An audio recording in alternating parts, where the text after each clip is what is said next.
Hello all, this is எங்கள் vlog. இன்றைக்கி நம்ம பார்க்க போகிறது ஆஃப் பாயில் தோசை. எப்பயும் போல் எங்கள் அத்தைக்கிட்ட போய்ட்டு முட்டை தோசை கேட்டால் அவங்க இருமா உனக்கு நான் ஆஃப் பாயில் தோசை போட்டு தரேன்னு என்னை வச்சு ஒரு டெஸ்ட் ட்ரைவ் பண்ணிட்டாங்க. சரின்னு மாவை எடுத்து நல்லா கலக்குன்னு கலக்கிட்டு கொத்தமல்லியை எடுத்து கட் பண்ண ஆரம்பிச்சிட்டாங்க. கொத்தமல்லி மேலே போட்டு கார்னிஷ் பண்ணுறதுக்கு இல்லாமல் அந்த ஆஃப் பாயிலோட பெப்பரோடு சேர்த்து சாப்பிடும் போது கொத்தமல்லி ஃப்ளேவர் வரும் இல்லையா, அதுக்காக தான். அடுத்து தோசை கல் எடுத்து அடுப்பில் வச்சுட்டு 1/4 ஸ்பூன் எண்ணெய் ஊற்றி நல்லா கல்லை தேய்ச்சி விட்டுக்கோங்க.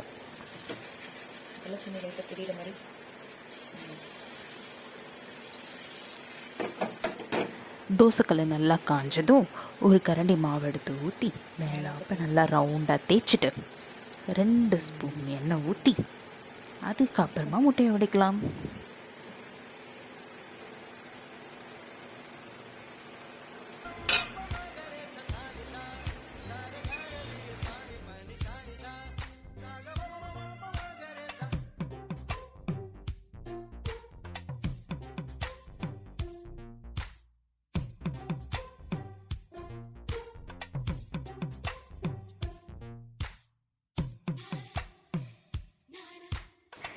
முட்டையை அழுங்காமல் குலுங்காமல் தோசை மேலே அழகாக உடச்சி ஊற்றிட்டு கொஞ்சமாக பெப்பர் எடுத்து தூவிக்கலாம்.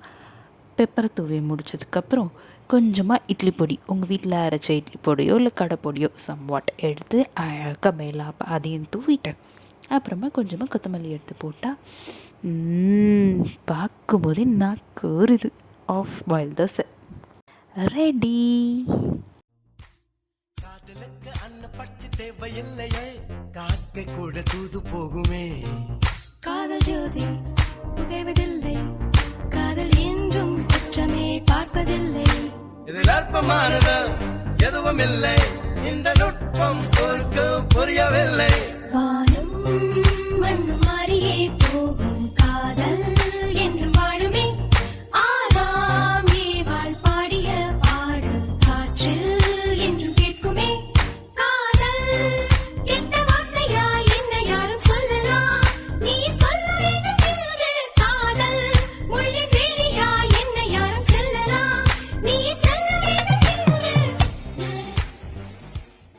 சுட சுட ஆஃப் பாயில் தோசை எங்கள் வீட்டில் ரெடி.